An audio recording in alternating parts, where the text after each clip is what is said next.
Assalamualaikum warahmatullahi wabarakatuh. Perkenalkan, kami dari kelompok 1 menceritakan teks sejarah tentang Raden Ajeng Kartini. Nama saya Dimas Nugroho. Nama saya Sani Maharani. Nama saya Nata Fiona.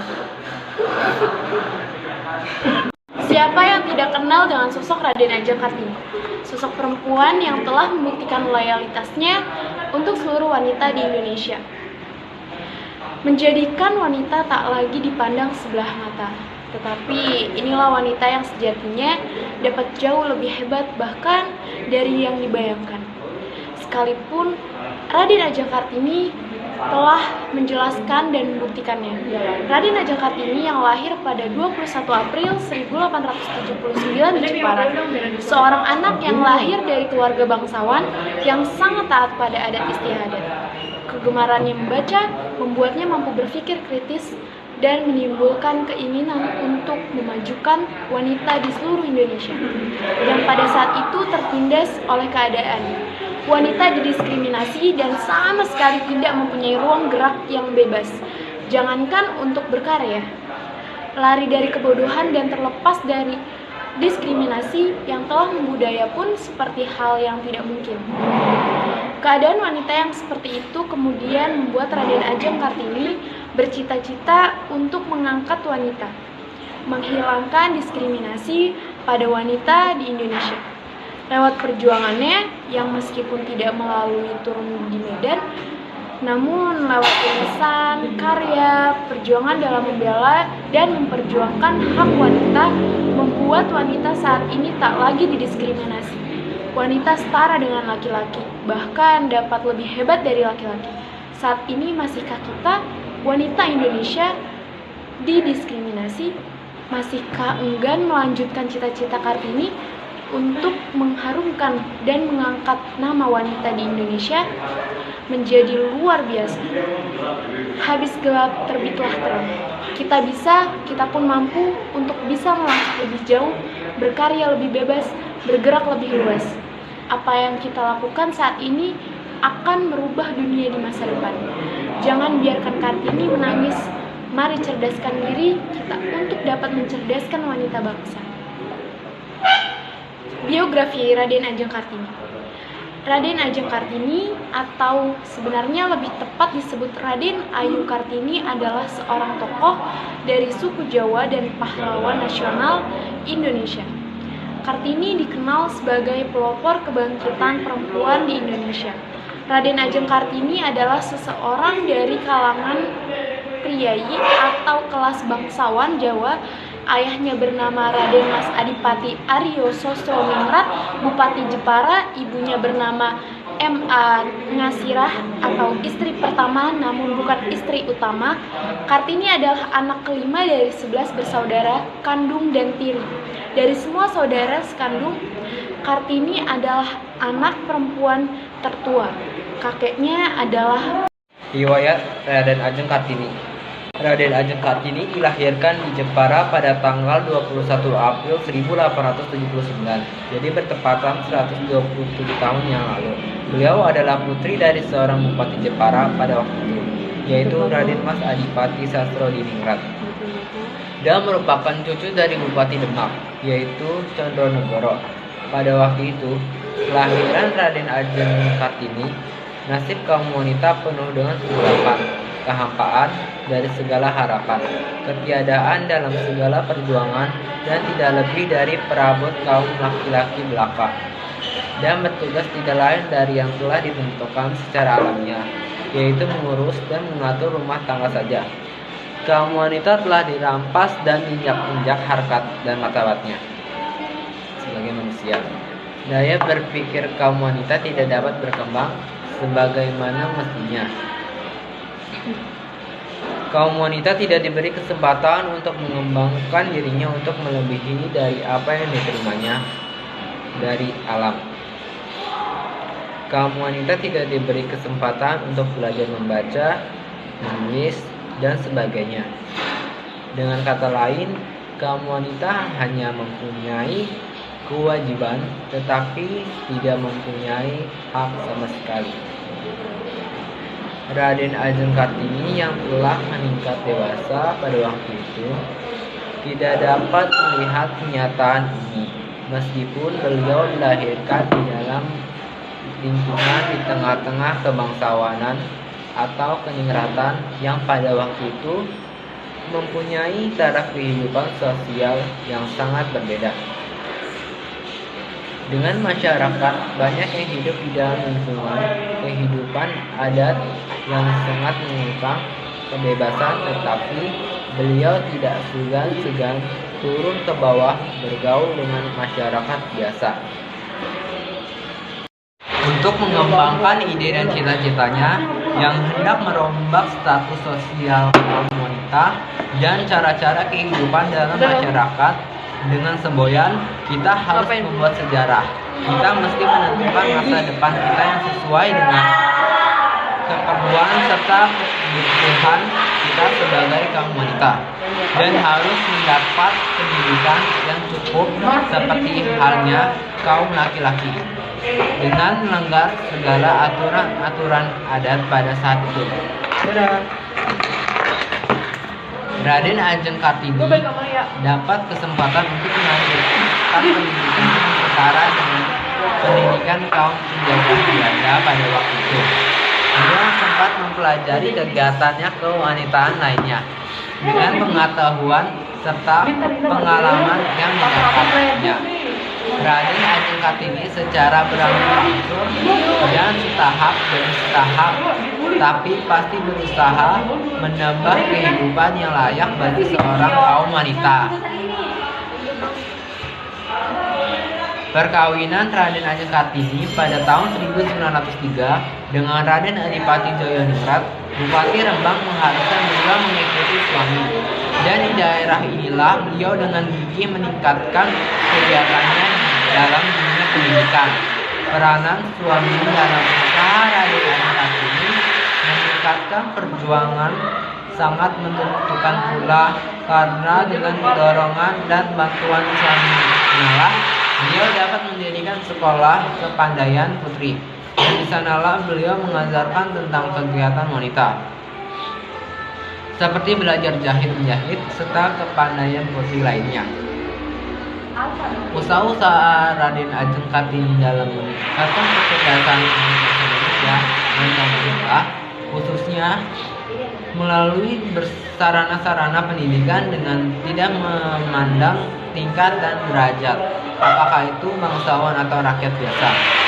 Semuanya mempunyai hak yang sama dalam segala hal. Bukan itu saja, karya beliau persamaan hak antara kaum laki-laki dan kaum wanita tidak boleh ada perbedaan.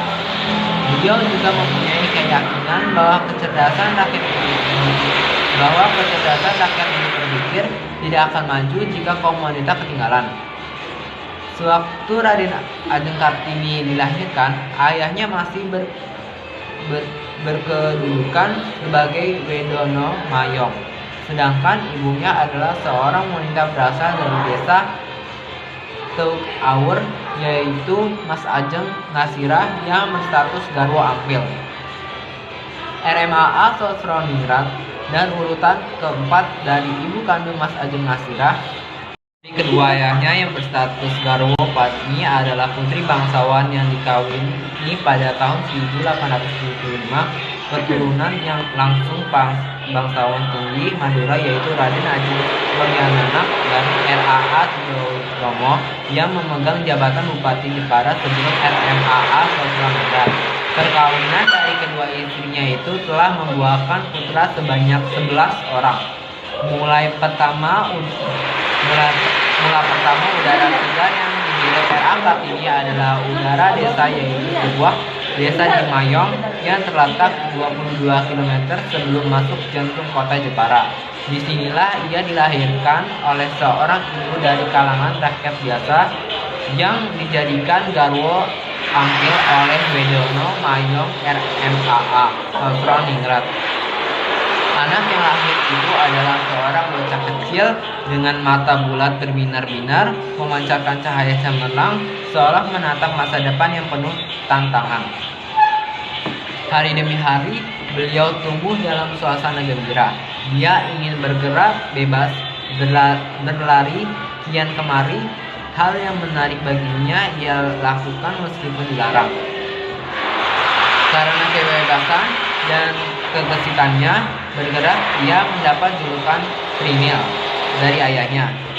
Kemudian setelah kelahiran R.A. Kartini, yaitu pada tahun 1880, lahirlah adiknya R.A. Rokmini dari Garwo Patni. Pada tahun 1881, RMAA Sorosoningrat diangkat sebagai Bupati Jepara dan beliau bersama keluarganya pindah ke rumah dinas kabupaten di Jepara. Pada tahun yang sama, lahir pula adiknya diberi nama R.A. Kardina, sehingga si Trinil senang dan gembira dengan kedua adiknya sebagai teman bermain. Lingkungan pendopo kabupaten yang luas lagi megah itu semakin memberikan kesempatan bagi kebebasan dan kegesitan setiap langkah R.A. Kartini. Sifat serba ingin tahu R.A. Kartini inilah yang menjadikan orang tuanya semakin memperhatikan perkembangan jiwanya. Memang sejak semula R.A. Kartini paling cerdas dan penuh inisiatif dibandingkan dengan saudara perempuan lainnya.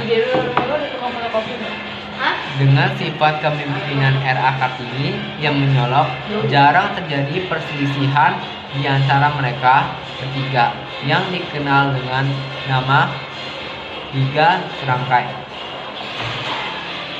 Meskipun dia agak diistimewakan dari yang lain, agar putrinya lebih mengenal daerah dan rakyatnya, RMAA Sorosoningrat sering mengajak ketiga putrinya turni sehingga apa yang dilihatnya dapat tertanam dalam ingatan R.A. Kartini dan adik-adiknya serta dapat mempengaruhi pandangan hidupnya setelah dewasa. Saat mulai menginjak bangku sekolah Europese Lageresco, terasa bagi R.A. Kartini sesuatu yang menggembirakan. Karena sifat yang ia miliki dan kepandaiannya yang menonjol, R.A. Kartini dapat disenangi teman-temannya. Kecerdasan otaknya dengan mudah dapat menyaingi anak-anak Belanda, baik pria maupun wanita. Dalam bahasa Belanda pun R.A. Kartini dapat diandalkan. Menjelang kenaikan kelas di saat liburan pertama, Enie Ovingsor dan suaminya mengajak R.A. Kartini beserta adik-adiknya Rokmini dan Kardina menikmati keindahan pantai Bandengan yang letaknya 7 km ke utara kota Jepara, yaitu sebuah pantai yang indah dengan hamparan pasir putih yang memukau sebagaimana yang sering digambarkan lewat surat-suratnya kepada temannya Stella di negeri Belanda. R.A. Kartini dan kedua adiknya mengikuti Enie Ovingsor mencari kerang sambil berkejaran dari ombak. Kepada R.A. Kartini ditanyakan apa nama pantai tersebut dan dijawab dengan singkat, yaitu Pantai Bandengan. Kemudian Ovingsor mengatakan bahwa di Holland pun ada sebuah pantai yang hampir sama dengan Bandengan, namanya Scheveningen. Secara spontan mendengar itu, R.A. Kartini menyela. Kalau begitu kita sebut saja pantai Bandengan ini dengan nama Scheveningen. Selang beberapa tahun kemudian, setelah selesai pendidikan di Europese Lageresco, R.A. Kartini berpindah ke sekolah yang lebih tinggi. Namun timbul keraguan di hati R.A. Kartini karena terbentur pada aturan adat, apalagi bagi kaum mengingat bahwa wanita seperti dia harus menjalani pingitan. Memang sudah saatnya R.A. Kartini memasuki masa pingitan karena usianya telah mencapai 12 tahun lebih. Ini semua demi keprihatinan dan kepatuhan kepada tradisi. Ia harus berpisah pada dunia luar dan terkurung oleh tembok kabupaten.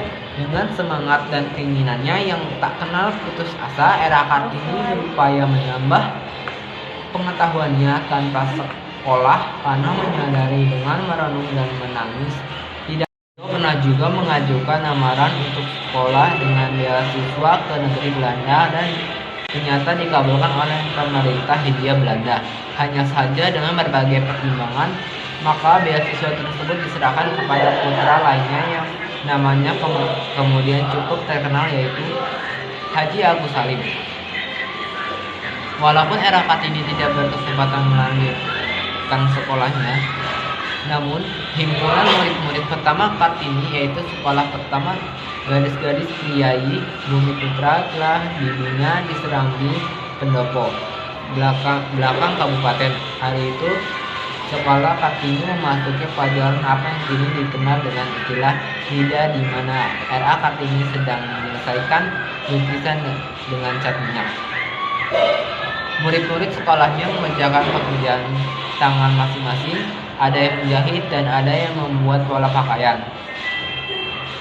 Adapun Bupati RMAA Sosroningrat dan Raden Ayu Tengah menerima kedatangan tamu utusan yang membawa surat lamaran dari Bupati Rembang Adipati Cojoadingrat yang sudah dikenal sebagai bupati yang berpandangan maju dan modern. Tanggal 12 November 1903, R.A. Kartini melangsungkan pernikahannya dengan Bupati Rembang Adipati Cojoadingrat dengan cara sederhana. Pada saat kandungan R.A. Kartini berusia 7 bulan, dalam dirinya dirasakan kerinduan yang amat sangat pada ibunya dan kota Jepara yang sangat berarti dalam kehidupannya. Suaminya telah berusaha menghiburnya dengan musik, gamelan, dan tembang-tembang yang menjadi kesayangannya.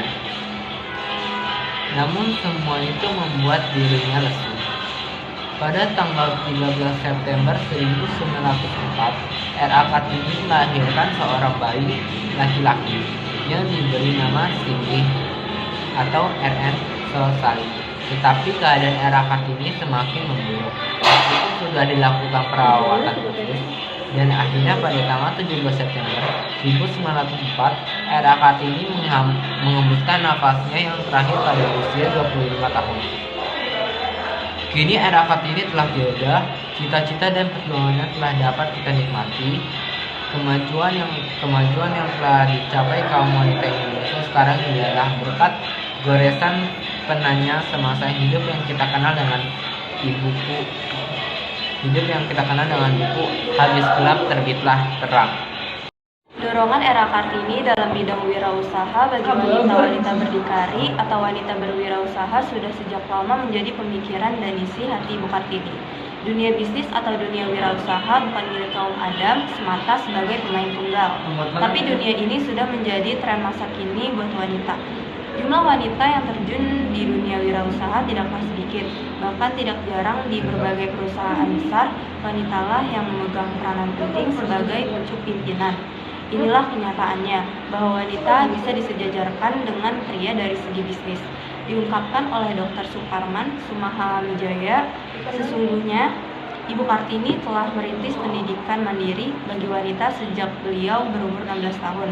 Sejak sekitar tahun 1893, hal ini dapat dibuktikan dari hampir semua tulisan Ibu Kartini yang termuat di dalam kumpulan surat-suratnya yang dibukukan dengan judul Der Deutschkenntnis Toplich, di mana hampir setiap halaman surat-suratnya penuh dengan kata-kata perlunya pengembangan watak dan pembentukan watak di atas pendidikan otak.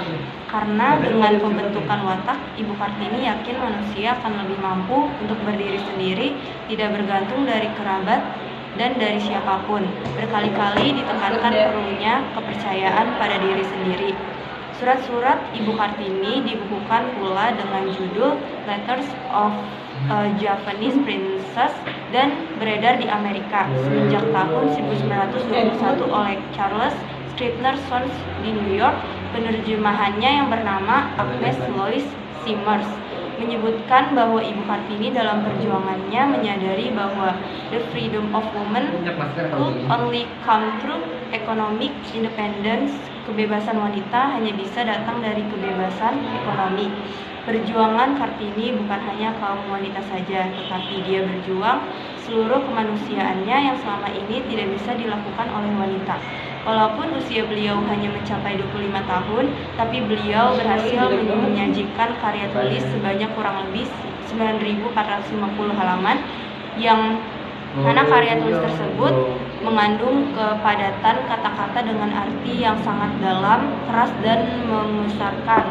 Kemampuan berwirausaha bisa kita ukur dengan skala minat dan keinginan dalam berwirausaha, meskipun skala tersebut tidak mutlak kebenarannya, akan tetapi setidaknya bisa menjadi tolak ukur sejauh mana minat usaha kita atau minat kita dalam berwirausaha. Tujuan peringatan Hari Kartini pada tanggal 21 April, pemerintah Indonesia menetapkan hari itu adalah Hari Kartini. Sesuai dengan hari lahir era Kartini, tujuannya agar bangsa Indonesia tetap mengingat jasa-jasa era Kartini dalam memperjuangkan hak dan martabat wanita Indonesia. Kesimpulan, Raden Ajeng Kartini dilahirkan di Jepang pada tanggal 21 April 1879. Beliau adalah putri dari seorang bupati Jepara pada waktu itu, yaitu Raden Mas Adipati Sastrodiningrat, dan merupakan cucu dari Bupati Demak, yaitu Condronegoro. Pada waktu itu, kelahiran Raden Ajeng Kartini masih kaum wanita penuh dengan kegelapan, kehampaan dari segala harapan, ketidakadilan dalam segala perjuangan, dan tidak lebih dari perabot kaum laki-laki belaka, dan bertugas tidak lain dari yang telah ditentukan secara alamiah, yaitu mengurus dan mengatur rumah tangga saja.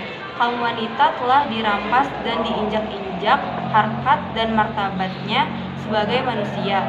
Usaha-usaha Raden Ajeng Kartini dalam meningkatkan kecerdasan untuk bangsa Indonesia dan kaum wanita, khususnya melalui sarana pendidikan, dengan tidak memandang tingkat dan derajat, apakah itu bangsa wanita atau rakyat biasa. Semuanya mempunyai hak yang sama dalam segala hal. Bukan itu saja, karya-karya beliau, persamaan hak antara kaum laki-laki dan kaum wanita, tidak boleh ada perbedaan. Beliau juga mempunyai keyakinan bahwa kecerdasan rakyat untuk berpikir tidak akan maju jika kaum wanita ketinggalan, dan pemerintah Indonesia menetapkan Hari Kartini tepat pada hari lahir era Kartini, yaitu pada tanggal 21 April, dan dirayakan pada setiap tahunnya. Saran, kini era Kartini telah tiada, cita-cita dan perjuangannya telah dapat kita nikmati. Kemauan yang telah dicapai kaum wanita Indonesia sekarang ini adalah berkat goresan penanya semasa hidupnya yang kita kenal dengan ibuku, habis gelap terbitlah terang. Mari kita pertahankan hasil perjuangan para pahlawan dengan mengisi kemerdekaan, dengan kedamaian dan perdamaian bangsa.